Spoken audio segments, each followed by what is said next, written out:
Educação. Segundo a maioria dos dicionários, educar é o ato de instruir, disciplinar. A origem dessa palavra, entretanto, nos conta uma história diferente. Do latim educere, o termo quer dizer direcionar para fora, que, em outras palavras, significa preparar as pessoas para o mundo e viver em sociedade. Mas será que o modelo de educação que temos atualmente, baseado em aulas expositivas, conteúdos segmentados e provas, está mesmo conseguindo preparar os jovens para os desafios da vida adulta?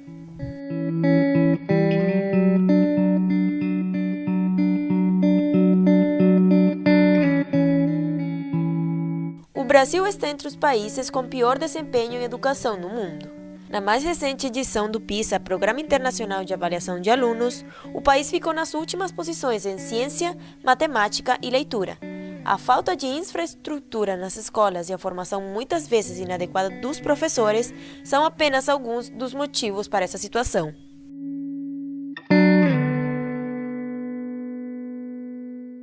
Como é possível melhorar a educação no Brasil? É melhor investir na modernização das escolas ou na capacitação dos professores? O currículo deve sofrer algumas alterações? Essas são algumas das perguntas que giram em torno dessa grande problemática. Uma das soluções é inovar na sala de aula. E é o que o professor Gui Barcelos vem fazendo desde 2010. Ele criou o projeto Museu nas Escolas, onde os curadores são os próprios alunos. Essa ideia surgiu há mais de 10 anos, quando o professor ainda cursava o ensino médio. Ele e seus colegas reuniram sua coleção de fósseis e insetos e inauguraram o primeiro Museu da Natureza em uma pequena sala cedida pela direção da escola. Alguns anos depois, ele iria dar continuidade a essa ideia em sua trajetória como professor de biologia. Este primeiro Museu da Natureza, uma escola filantrópica na qual eu lecionei, este museu ele funcionava no contraturno. Então nós tínhamos no início uns 6 alunos na equipe, terminamos o ano com quase 20 alunos na equipe.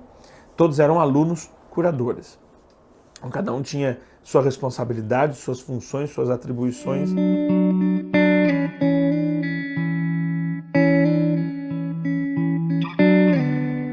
Filho do diretor do Museu Oceanográfico do Rio Grande, Gui sempre teve uma relação muito próxima com a ciência.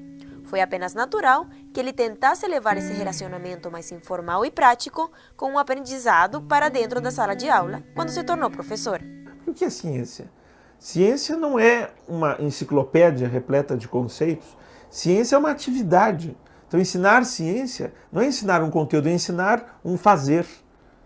E esse fazer só se pode aprender, ora, fazendo, realizando. Como? Pesquisa. Então, um museu tem uma função dividida em 4 pilares, que é a preservação da memória, a conservação da memória, a divulgação do conhecimento, a pesquisa e o lazer.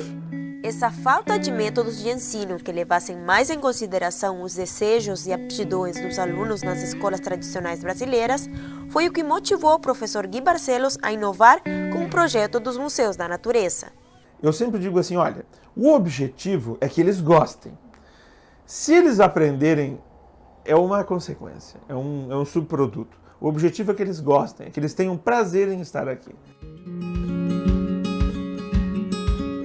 O resultado disso são alunos como o Leonardo, que passou pelo projeto de alguns anos atrás.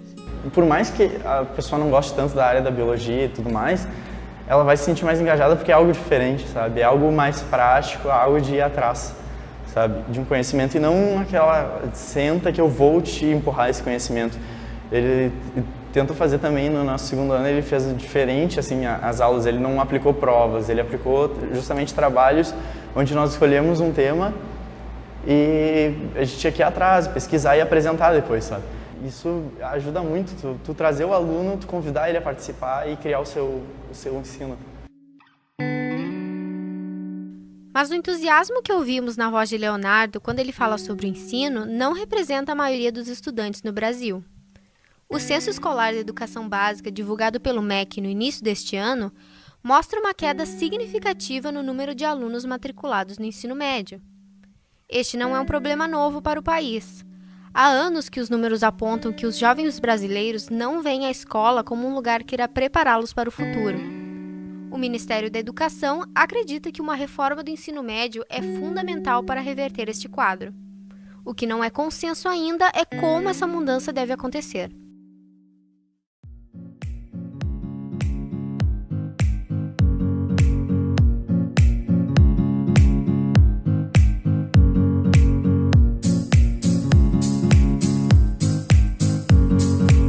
Métodos de ensino que fogem ao tradicional, professores que pensam fora da caixa.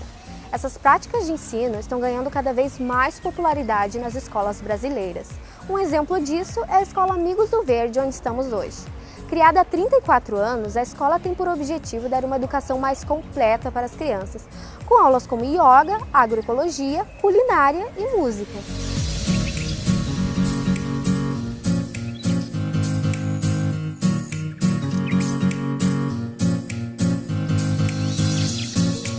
A proposta da instituição agradou muito aos pais de Bruna, que acabou cursando todo o seu ensino básico na escola. Hoje, integrante da coordenação pedagógica da Amigos do Verde, ela explica o que faz a escola se diferenciar das demais. Uma coisa muito importante que tem na nossa proposta e que é muito diferente é acreditar na forma de aprendizado a partir do interesse dos alunos e das alunas, né? Então, é a partir das demandas das crianças que a gente começa a montar os projetos de estudo, que é essa metodologia que a gente usa, né? Projetos de estudo, que são a partir de um interesse em comum, resolvido em consenso com as crianças. As professoras começam a mobilizar conhecimentos de diversas áreas do conhecimento para poder trazer esses aprendizados para as crianças. Embora nem todo mundo concorde que as crianças deveriam ser capazes de direcionar o próprio aprendizado, Bruna afirma que essa metodologia traz ótimos resultados para o desenvolvimento das crianças. O que a gente faz aqui é encorajar o raciocínio dos porquês, o raciocínio de compreender por que esse conhecimento vai ser útil na vida deles, né? Sempre tentando relacionar com o contexto, com a realidade deles, né? Então, a experiência de que uma escola mais conteudista pode só apresentar aquele conteúdo e te dizer usa, porque depois tu vai precisar num vestibular, não é nisso que a gente acredita. Então, eles entendem o caminho daquelas aprendizagens, né? A professora do 5º ano, Ana Laura, pensa da mesma maneira. Para ela, uma educação que une os conhecimentos da sala de aula com a rotina dos alunos torna mais fácil a memorização dos conteúdos. Então, a partir do momento, por exemplo, que tu faz uma culinária, tu está trabalhando raciocínio lógico, porque tu está trabalhando as quantidades dos ingredientes, né? Tu está trabalhando experiência, porque tu está vendo a transformação daquele alimento, daqueles ingredientes. Então, tu trabalha tudo, né? E eu acho que quando o ensino fica fragmentado, acredito que o aluno tenha mais dificuldade de compreender o todo, de relacionar esses conteúdos no seu dia a dia.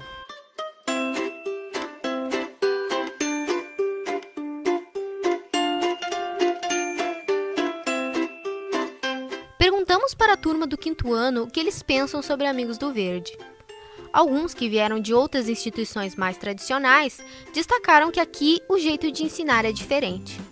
Todos concordaram que aproveitam muito mais as aulas quando as atividades são em grupo. Também expressaram um grande apreço pelas áreas verdes da escola e afirmaram que aqui eles aprendem a valorizar o meio ambiente. O que tu mais gosta nessa aqui? A maneira de tu estudar e fazer as atividades é diferente. Diferente como? Tem outras coisas que tu não tinha nas outras? É. Tipo o quê? É que aqui é mais ao ar livre. E lá a gente ficava sempre numa sala e aqui a gente lê junto. Lá a gente lia por 30 alunos ganhavam uma folha, cada um ganhava uma, e eles liam pra si próprio. Daí faziam atividade. É que essa escola aqui, ela tipo nos deixa tipo um anticorpos assim para as outras escolas. A gente já sai daqui preparado para a vida, assim, por causa que o método de ensino, assim, ele deixa a gente conviver com o meio ambiente, com os animais, tipo, ensinam coisas que prejudicam o ambiente. Daí se a gente for em outra escola, a gente vai ver muitas crianças jogando lixo no chão. A gente vai, não pode, assim.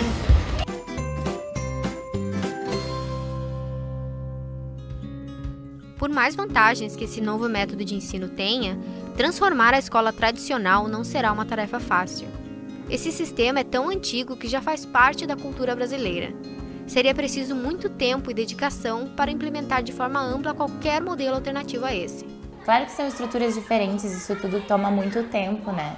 A gente sabe que uma dinâmica como essa que a gente propõe ia ser uma revolução se fosse ser empregada nas escolas todas, né? E muita gente ia resistir, muita gente não ia ter como aplicar isso porque desconhece, porque a única educação que recebeu ou que aprendeu na faculdade é essa, né? A tradicional. Mas por mais difícil que essa transformação possa ser, ela é necessária. O modelo de hoje ensina crianças e adolescentes a serem individualistas, a estar sempre preparados para uma competição. Com os desafios atualmente enfrentados pelo nosso mundo, precisamos de mentes coletivas, que questionem, que pensem fora da caixa.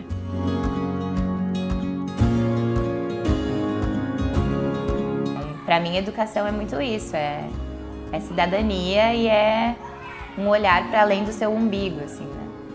E tá, além disso é curiosidade, diversão. Educação tem que ser divertido também, né? Nós temos que sair do enciclopedismo raso, informativo, meramente informativo e predatório para uma educação analítica, uma educação dialógica, dialética e cooperativa.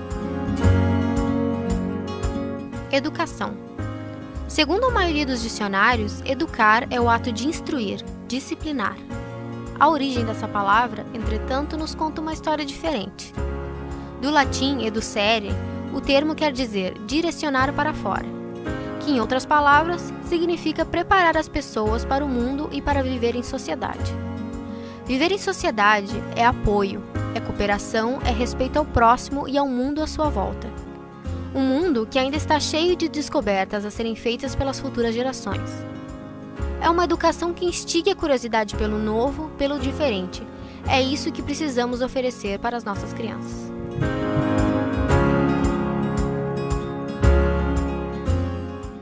Nossa matéria a gente chamou de Educação Novos Caminhos porque pareceu o título perfeito, que o que realmente ela está querendo mostrar é que existem outros caminhos a serem descobertos pela educação, a não ser esse modelo tradicional que a gente já conhece há anos e anos e anos, de conteúdo expositivo, de prova, de aulas praticamente individuais, pouquíssimos trabalhos onde os alunos interagem entre si, onde eles escolhem a partir de que caminho eles querem seguir em tal conteúdo, querem focar em tal coisa para aprender. Dentro do conteúdo que tem que ser trabalhado, a matemática, a portuguesa, o raciocínio lógico, elas direcionam o caminho que elas acham mais interessante. Elas vão aprender aquilo do mesmo jeito, mas de forma que faça mais sentido para elas, que entre no contexto da vida. Para que isso vai ser útil? Para que tu vai usar isso no teu dia a dia? Não só porque vai cair no vestibular. Essa é a principal crítica que esses modelos realmente fazem à educação tradicional. Eu acho que a gente tentou mostrar, a nossa ideia era tentar mostrar outras alternativas, assim, outros métodos de ensino que não fossem iguais aos que a gente já está acostumado os que a gente já tem, assim, na nossa sociedade. Então, a gente entrevistou um professor que implementa o museu nas escolas, ele criou um projeto em 2010, e também a gente foi atrás de uma escola que é uma escola mais ambiental, assim, ela pensa mais no meio ambiente, no aluno também que participe do seu aprendizado. Então a gente entrou em contato e eles toparam na hora, assim, de fazer, de colaborar com a gente. Acho que a parte mais difícil de a gente encadear, digamos, a matéria foi porque a princípio o que a gente tinha de ideia? Entrevistar esse professor, que é o Gui Barcelos, que implementou esse projeto Museu nas Escolas, num museu em que ele tivesse implementado. Só que a gente entrou em contato com ele, conversou, e o que ele nos disse? Depois que eu saí das escolas em que eu implementei esse projeto, nenhuma das escolas manteve o museu depois que eu não estava mais lá para manter e para ficar em cima, vendo se estava sendo bem cuidado, se eles estavam, incentivando os alunos a participar. Durou pouquíssimo tempo os museus nas escolas depois que ele saiu. É um caso parecido, então, lá com a minha matéria.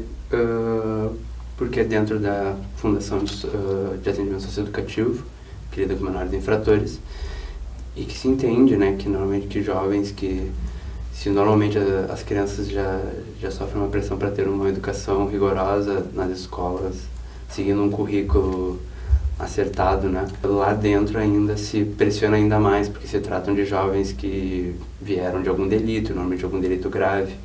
Então, se entende que para reabilitar eles e mandar eles de volta, normalmente tem de ser duro com eles, né? E eu conversei com alguns professores que, na verdade, contestam isso, né? Que, na verdade, acham que tu tem que explorar a parte criativa deles. Tu acha que tem que conversar e chegar e personalizar a educação com eles.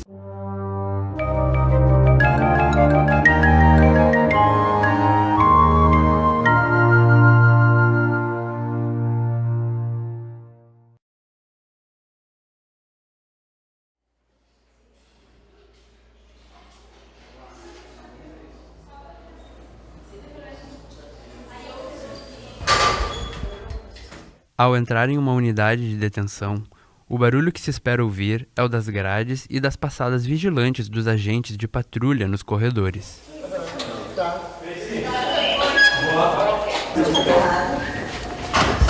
Este é um dos prédios da Fundação de Atendimento Socioeducativo de Porto Alegre, para onde são trazidos os menores de idade infratores que foram sentenciados a cumprir uma medida socioeducativa. Chegamos no local no meio da tarde. Temos um tempo curto para fazer a gravação, pois a burocracia de filmar aqui dentro é criteriosa. Tudo isso é para proteger a integridade dos jovens, que não podem ser identificados. Passamos por um labirinto de escadinhas e corredores apertados, por portas de ferro e por muitos vigias.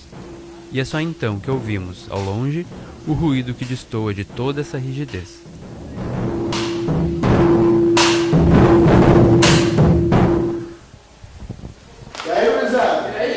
Os pedagogos e administradores da fase não se referem à detenção desses jovens como uma pena, mas como uma medida de ensino.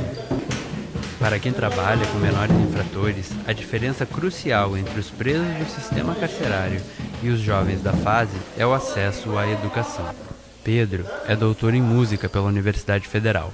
Vem da periferia de Porto Alegre e cresceu no Campo da Tuca, onde já estudou profundamente o efeito do funk nessa comunidade.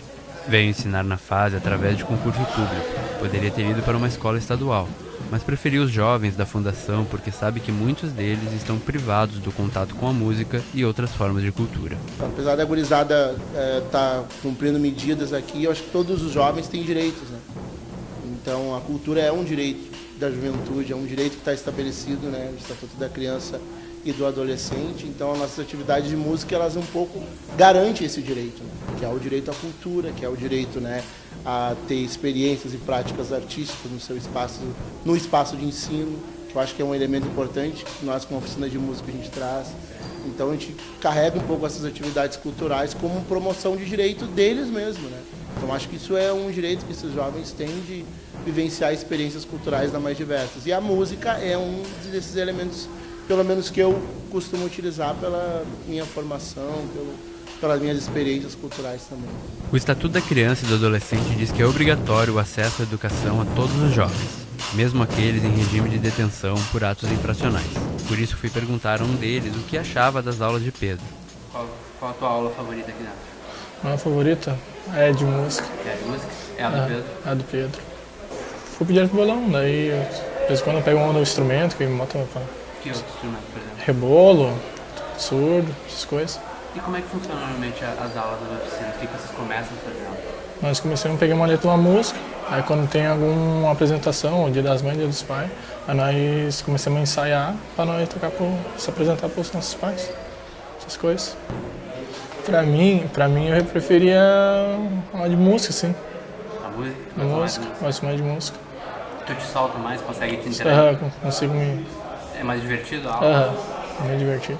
O jovem está ali por causa de uma briga que teve um final trágico, e por motivos de segurança, ele não pode ser identificado pela nossa reportagem.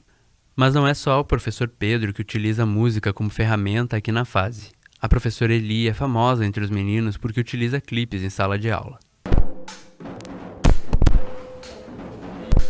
Aqui é a escola Senador Pascoalim. É o nome dessa escola, dessa unidade aqui da fase. Parece até irreal. As salas de aula são, na verdade, celas improvisadas no subterrâneo do prédio. É lá que encontramos a professora Eli. Ela é professora de cidadania, que engloba sociologia, geografia, filosofia e história.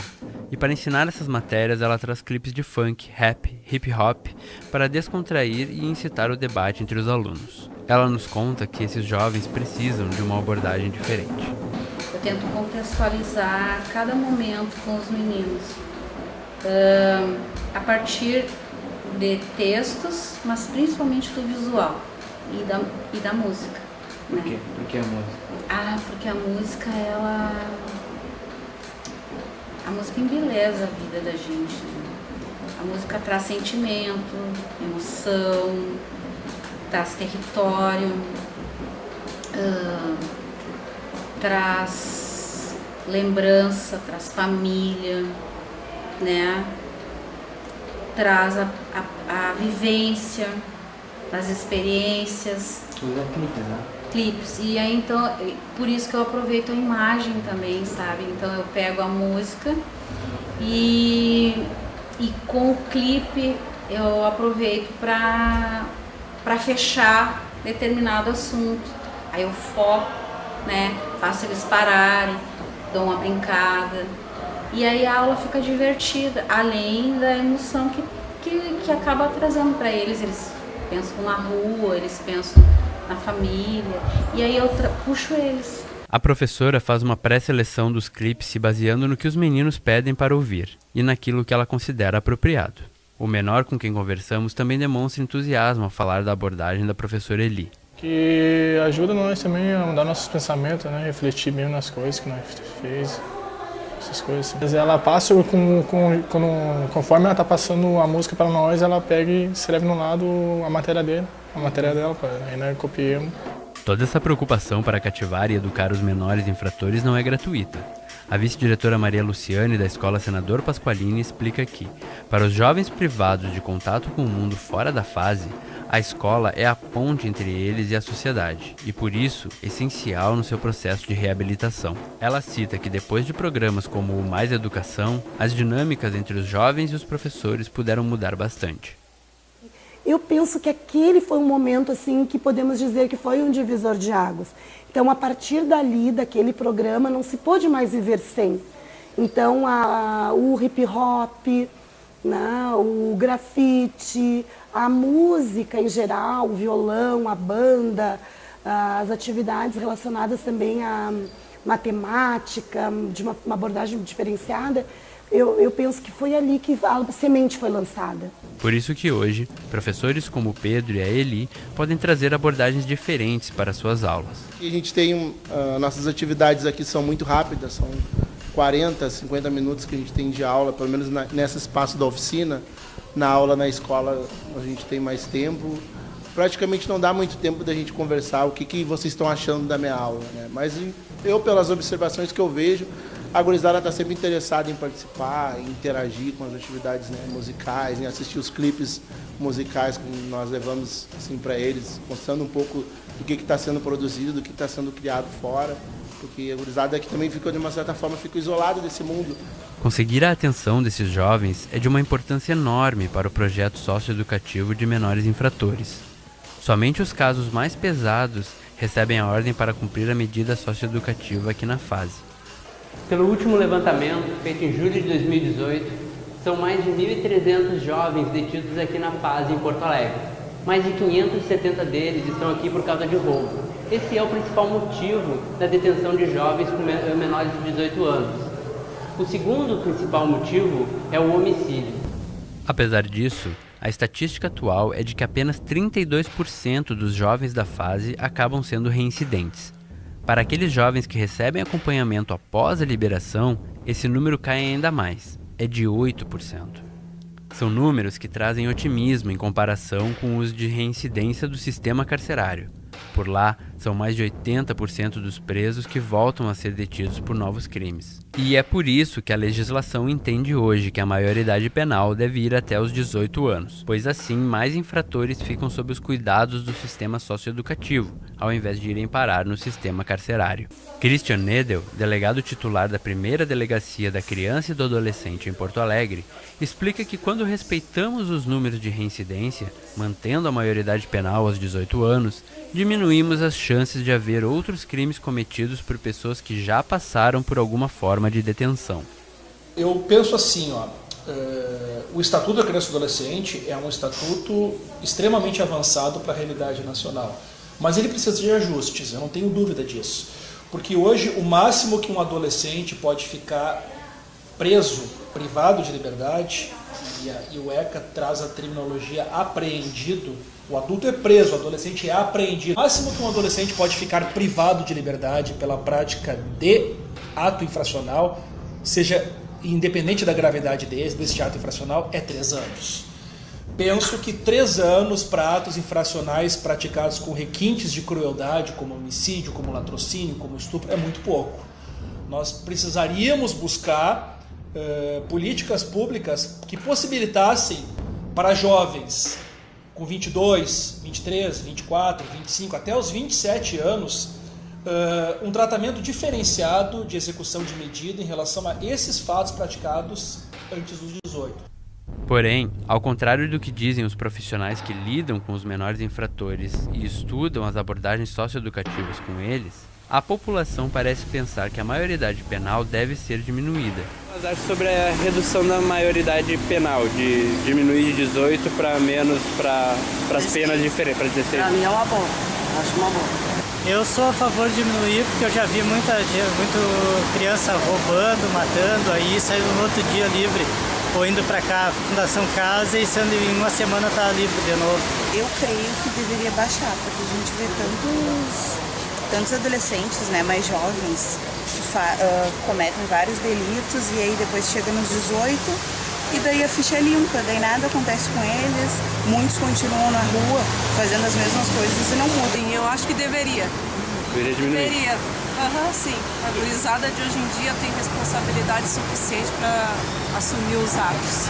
Eu sou contra a redução da idade penal, mas eu sou a favor do aumento de duração da medida socioeducativa de internação. Eu sou mestre em ciências criminais e quando eu fiz minha pesquisa no mestrado na PUC em 2006, na fase, eu medi níveis de reincidência de adolescentes que estavam ingressos, que estavam no sistema e depois retornaram à delinquência. E cheguei a uma conclusão de um índice de reincidência em torno de 30%. 30%, sabendo que a realidade no sistema carcerário nacional aponta índices de reincidência de 60% até 80%, demonstra que ainda há luz do fim do túnel. Tirar esse adolescente no sistema onde ainda há luz do fim do túnel e colocá-lo no sistema corruptível por natureza como sistema carcerário, nós com certeza não estaremos resolvendo o problema da delinquência juvenil. A maioridade penal hoje é de 18 anos. Tu acha que tem que diminuir ou não e por quê? Acho que tem que se manter porque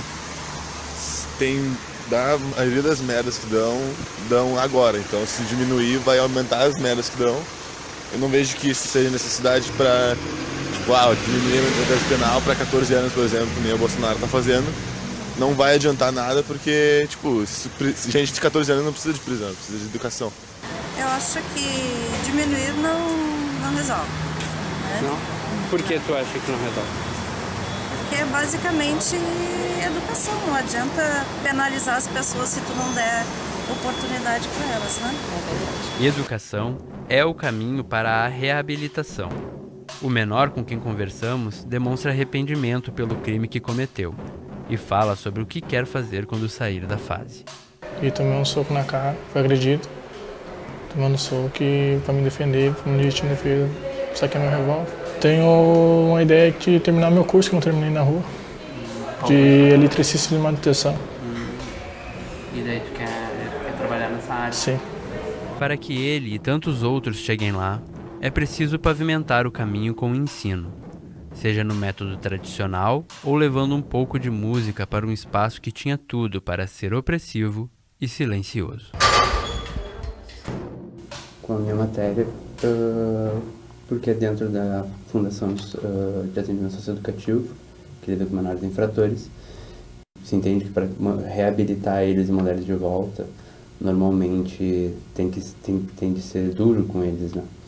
E eu conversei com alguns professores que na verdade contestam isso, né? Que na verdade acham que tu tem que explorar a parte criativa deles. E conversar com eles assim foi acessível eles como pessoas, mas sempre tinha a fundação fazendo mediação no meio. Sempre tinha dizendo o que eu podia ou não podia conversar com eles, o que eu podia ou não podia filmar lá dentro.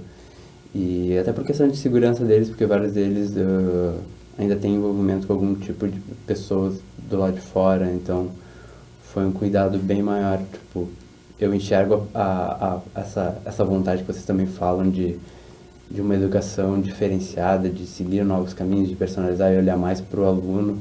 Não até como um jovem infrator, mas olhar para eles como alunos mesmo, que é essa ideia toda que eles tentam construir, né, de olhar para eles como pessoas, parar de olhar para eles como menores infratores, por mais que eles sejam, nunca esquecer que eles estão ali para se reabilitar de uma coisa que eles cometeram. E que também tem direito à educação, né? Que também tem direito à educação, inclusive garantido por lei, e que muita gente, a gente fez um fala-povo na rua, e é engraçado que as pessoas, elas aprovam que os jovens infratores recebam educação, mas quase todas elas são a favor, por exemplo, da diminuição da maioridade penal. Mas a questão da educação diferenciada para eles também condiz bastante com a minha matéria, que é sobre educação para deficientes auditivos e visuais. E é bem louco pensar que muitos deles não têm acesso à educação justamente por não ter uma infraestrutura ou recursos ou preparo dos professores mesmo para receber esses alunos.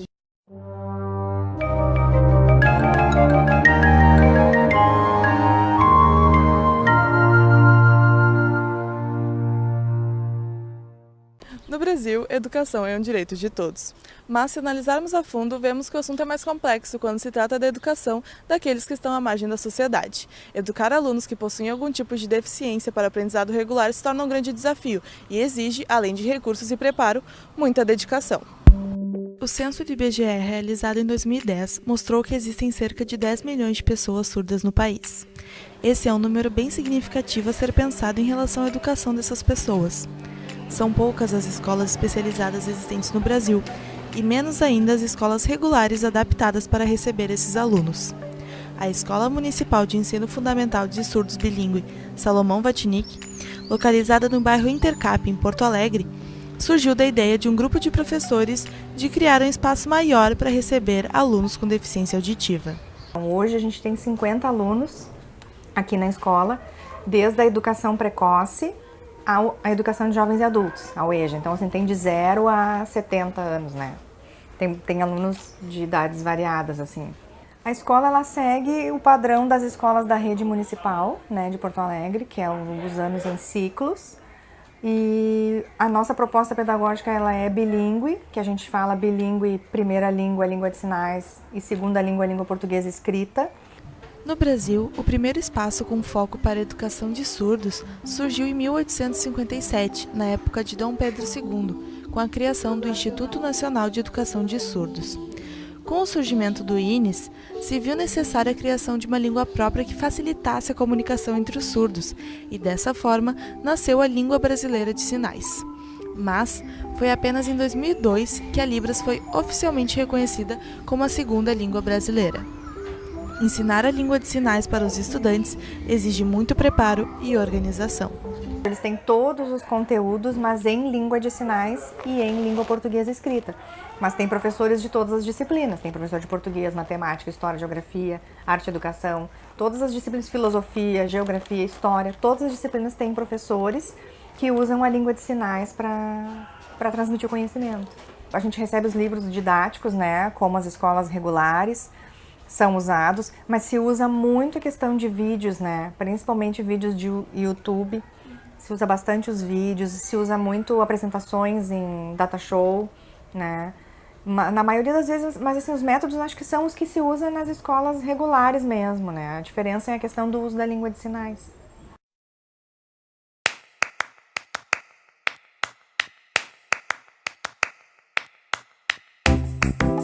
área do entretenimento, atrelada à educação, vem se adaptando para esse tipo de público. Em setembro deste ano, Paulo Henrique Rodrigues, que trabalha com animação, lançou no YouTube o primeiro episódio do desenho Minhas Mãozinhas, feito inteiramente em Libras. O conteúdo é voltado para as crianças e tem como objetivo, além de educar, mostrar que os surdos se divertem da mesma forma que as pessoas sem problemas auditivos. Pininho, tipo um chapéuzinho que encaixa num pino. Não é. É teu? É teu? Ó. Se ele fez. Teu, tu vai usar. Estabelecida por lei em 2005, a Libras foi incluída como disciplina curricular em cursos superiores, com obrigatoriedade em licenciaturas e fonoaudiologia.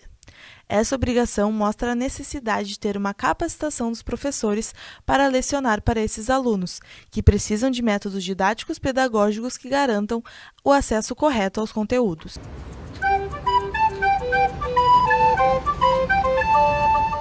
Os surdos formam uma comunidade onde eles têm sua própria cultura, como piadas, filmes, teatros, cuidados e costumes que fazem parte do seu cotidiano. O mês de setembro é considerado o mês dos surdos, conhecido na comunidade como Setembro Azul. O intuito do Setembro Azul é dar visibilidade para a questão da acessibilidade e, dessa forma, conscientizar e aproximar as outras pessoas da comunidade surda. Então ali se aborda bastante, assim, mas o que é o surdo, né? O que faz parte da cultura surda? Se aborda bastante, mas ao longo do ano isso permeia, assim, tá misturado, assim, já não tem mais como dizer, vamos trabalhar especificamente a cultura, não, acho que isso tá dentro da escola já tá no funcionamento da escola mesmo. Educar alunos surdos também envolve inclusão. Escolas especializadas estão em um número reduzido no Brasil, e por isso, em alguns casos, pessoas surdas vão estudar em escolas regulares.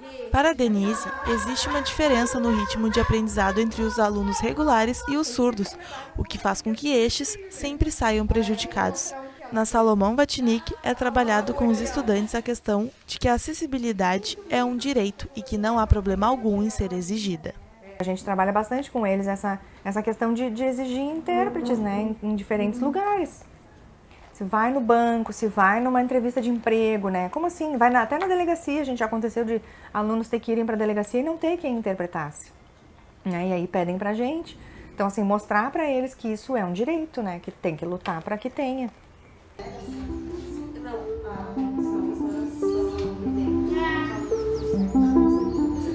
A escola de surdos, ela é uma escola empoderadora, assim, tipo assim, sair daqui, me sinto forte, posso fazer, vou tentar o vestibular, eu vou fazer a universidade e vou, né?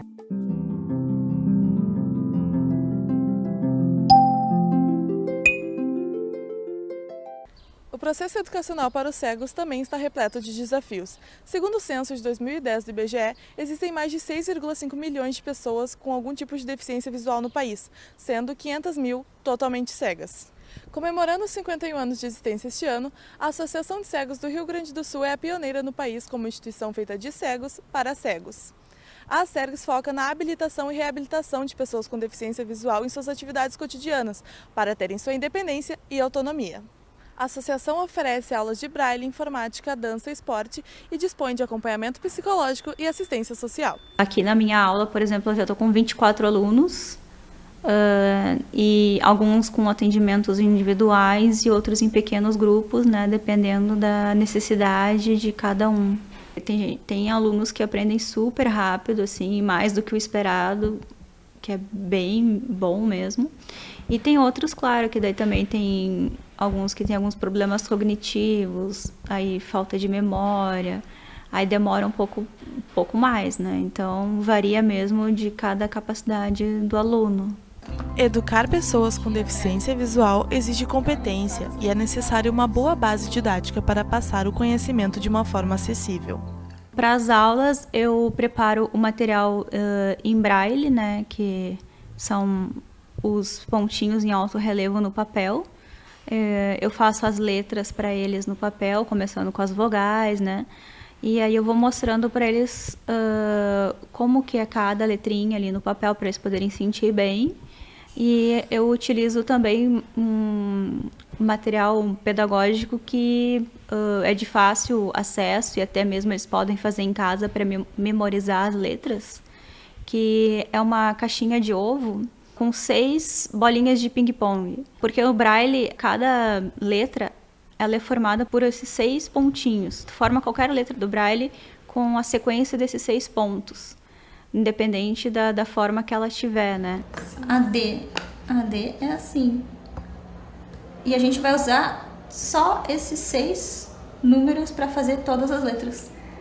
Escolas especializadas para alunos cegos também estão em um número bastante reduzido no Brasil.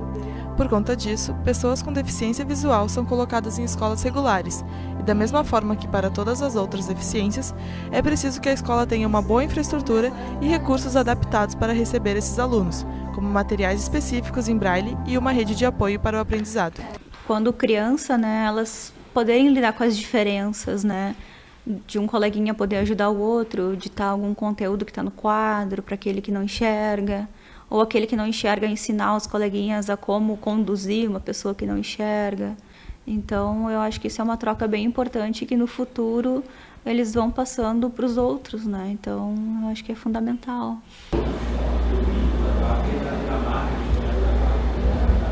Vanderlei Gomes Lopes, 44 anos, é deficiente visual e faz parte do grupo das mais de 6 milhões de pessoas que possuem baixa visão no Brasil. A sua vida toda estudou em escolas regulares e a falta de recursos tornou o seu processo educacional ainda mais difícil. Eu vivia escondendo a minha dificuldade, então quando eu recebia uma folha de ofício com conteúdo, aí que eu corria atrás do que eu tinha memorizado para acompanhar, né? Aluno de Braille na Acergs desde agosto de 2018, Vanderlei acredita que investir na educação proporciona uma acessibilidade muito maior para os cegos. Então mudou, me deu autonomia, independência, né? Isso aí o que outro dia a visão não deixa mais ler em tinta, né? Fica, né? Então já não sinto mais essa limitação. Então esse semestre que eu comecei já termina para mim diferente, eu já me sinto, né, diferente assim. Hoje eu posso dizer assim, eu tenho outra forma de escrita, né, não fico dependendo né, não vou forçar minha visão, não vou fazer nada disso, eu tenho outra forma de escrita e me sinto seguro nisso. Né? 3, opa, aqui uma bolinha mais, essa aqui não. 2, 3, 4 e o 5. Letra T. Tá. Perfeito. Foi muito boa, eu adorei fazer. Foi muito divertido, eu gosto muito desse lado mais social. Só que eu tive dificuldade para conseguir fontes. Aqui em eu queria fazer entrevistas com escolas especializadas, só para surdo e só para cegos. Só que foi bem difícil achar, escolas para surdos são poucas que tem, e a maioria é misturada, escola com surdos e com alunos sem problemas auditivos. E de cegos eu só encontrei uma escola que me respondeu e negou a entrevista, então eu fui atrás da Associação de Cegos do Rio Grande do Sul, na verdade para pedir sugestão, e descobri que eles dão aula particular lá, ou em pequenos grupos de 4 ou 5 pessoas. Bom, eu acho que na nossa reportagem, o nosso tema é o que mais sofre resistência em comparação com os outros, que é um projeto educacional, digamos assim, ainda controverso, que é a questão da educação domiciliar, a questão do homeschooling, tu tirar a criança, o aluno, de uma instituição, de um ambiente escolar e educar ele em casa. Existem os educadores, diversos educadores que dão valor para a instituição escolar, para esse local, para essa convivência que a gente estava conversando, o contato com o diferente. E existem os pais e outras pessoas que defendem essa educação domiciliar, e elas argumentam que mesmo com esse formato de educação não vai se perder essa questão social, porque as crianças encontrariam outras pessoas em outros ambientes, seja no condomínio, seja num parque, seja em algum ambiente, algum clube, alguma igreja, alguma coisa nesse sentido.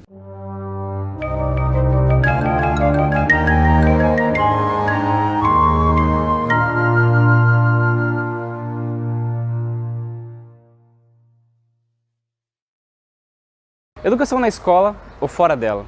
O homeschooling ainda é um assunto que gera muitas controvérsias, até mesmo entre os educadores. Mas uma afirmação é condizente com todos os lados: o comprometimento com o aprendizado.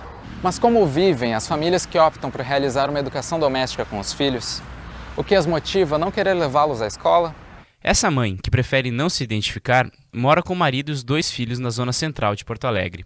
Para ela, a escola não está mais preparada para oferecer o melhor ensino aos seus filhos. Comecei a olhar as escolas assim, e vi que aquilo não era uma realidade para aquele momento para nossa família, assim, né? Eu acho que é um direito de escolha, assim, né? Se em algum momento a escola for melhor para eles, vai ser. Então, né? vocês pretendem ainda talvez colocar eles numa escola, mesmo de levar para uma escola? Talvez sim. A gente não, por enquanto, eu pretendo continuar com o homeschooling. Se a gente vê que eles têm uma necessidade diferente, mas a gente pretende continuar. A gente acredita que aquela atenção ali que tu tá ali durante aquela... Por exemplo, eu tô com 2, 3 crianças, tá? Se eu dedico 30 minutos, 1 hora específico, aquele rendimento da criança é muito maior do que uma professora com 30 alunos na escola, que tem que ficar pedindo silêncio. A gente sabe que todos os alunos não têm o mesmo rendimento, né? Alguns têm e tem formas também, tem crianças que são mais audíveis, outras não, e a criança vai se sujeitar àquele método, a gente vai adaptando.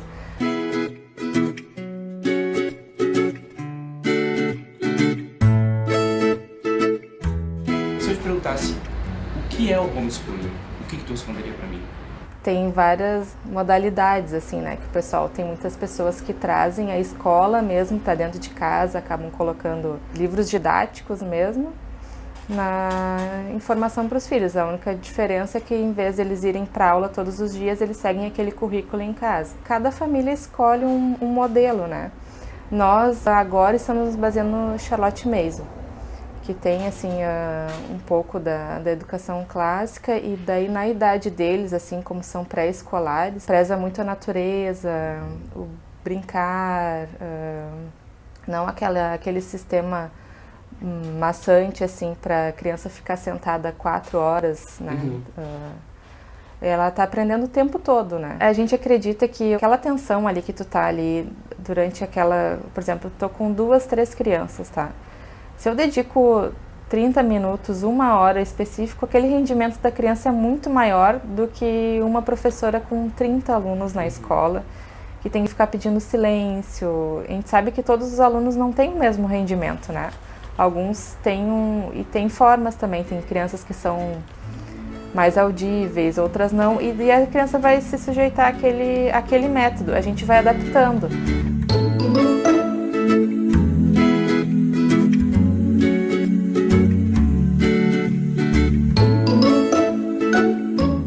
A educação doméstica, ou homeschooling, é praticada em diversos lugares do mundo, tendo, por exemplo, 2 milhões de praticantes só nos Estados Unidos. Segundo a ANED, Associação Nacional de Ensino à Distância, que luta por uma regulamentação no Brasil, em 2017, cerca de 6 mil famílias realizavam a prática no país. A discussão sobre a regulamentação voltou à tona em 2018.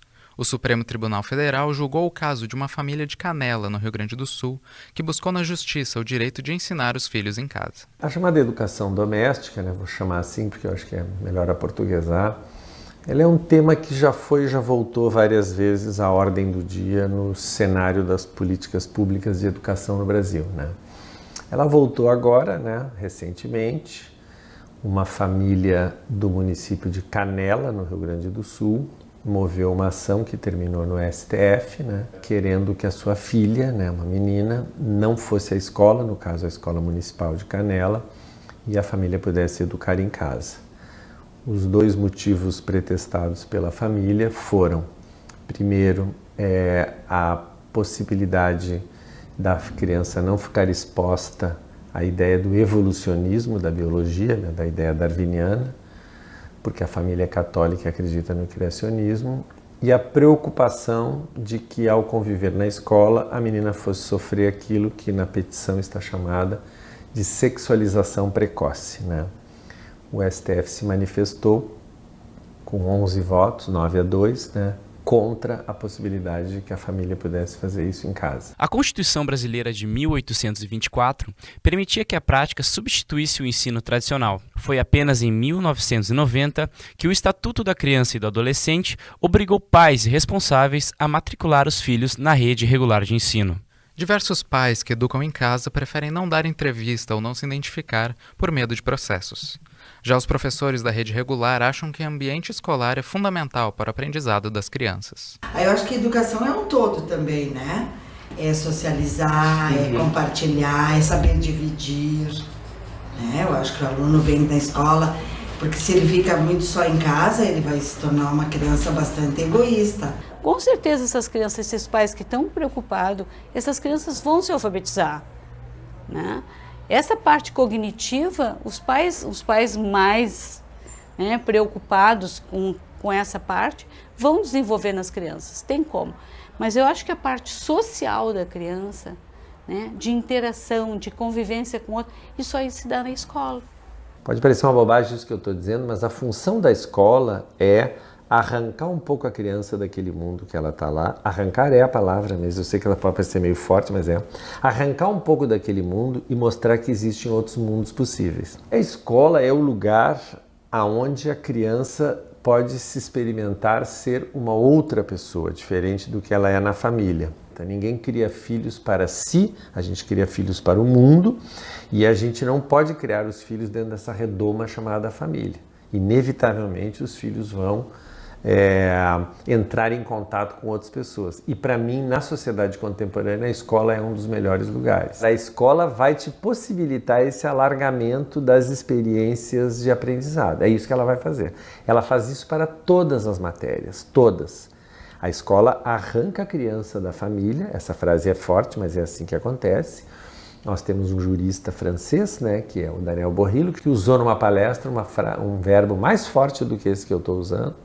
A escola francesa sequestra as crianças da família e durante o dia ensina a elas uma série de valores que são importantes para a França. Ela vai ensinar isso a todos. Agora é o seguinte, bicho, se depois tu não quiser seguir tal ou qual coisa, tu também não é obrigado, porque a escola não vai te seguir o resto da vida. Briga o teu pai te seguir o resto da vida, mas a escola não vai. É prejudicial à criança na parte social, não só isso, com as lacunas que ficam na aprendizagem do 1º ao 5º ano, refletem dos 6º aos 9º anos. Os pais negam os problemas dos filhos, aí fica difícil a criança vencer. Não tem diferença, assim, porque a criança, ela convive, né? A gente mora aqui num condomínio, tem outras crianças que eles brincam, que eles socializam, que eles até às vezes fazem algumas atividades, e a gente tem também os encontros do homeschooling, né? Cada família se adequa uma vez por semana, depende de como é que consegue conciliar, né, esses encontros. Eles também participam, fazem esportes, né, futebol, balé. Também participaram de uma oficina de desenhança que teve agora há pouco na Casa de Cultura. A gente frequenta esses lugares, né, a Casa de Cultura Mário Quintana também é bastante frequentado por crianças. Espaços de brincadeiras. Eles têm muitas amizades e convivem com o vizinho, conversam com todos os tipos de pessoas, não fica simplesmente nas crianças. Eles sabem conversar com um adulto, com uma pessoa mais idosa. Então eles têm uma realidade de vida que não vai ficar só naquele mundo ali das crianças pequenas, né? Eles acabam convivendo com a família também. Na igreja a gente participa de grupos. Eu gostaria muito que pais e mães entendessem que é natural que a criança vá para a escola e volte com outras ideias, entende? A escola constitui justamente uma outra possibilidade de ampliação do mundo, né? Não é só a escola hoje em dia. Por que se navega na internet? Por que se faz uma... Qual é o problema de tu viver numa bolha na internet, que é só ler opiniões que concordam contigo, né? É que tu não alarga, a internet tem tanta coisa e as pessoas vivem muito em bolha, né? Então um pouco é isso assim que eu acho que as pessoas poderiam refletir antes de sair defendendo apressadamente essa ideia, né? Eu quero educar o meu filho ali em casa, né? A crítica não tem que ser a escola ou o ensino domiciliar, não, é uma escolha, né? Para nós, no momento, a escola não é o ideal. Agora, eu sei que para aquela outra família é. Eu não vou criticar a decisão deles por causa que a minha é diferente. Uma coisa interessante é que eu e o Arthur, quando a gente começou a fazer a matéria, a gente achou que um ponto muito forte nesse sentido era a questão ideológica, a questão de que nas escolas vão ser ensinado algumas coisas que os pais não concordavam, e por isso eles tiravam as crianças do ambiente escolar. Em parte isso existe, mas na nossa reportagem, principalmente, o que a gente conseguiu identificar que é muito mais uma preocupação nessas mesmas questões dos outros projetos de educação alternativa, que é dar uma educação mais personalizada, é tentar ter um contato com a criatividade das crianças, é ter esse contato, essa educação de uma forma mais humana, mais compreensível com a criança.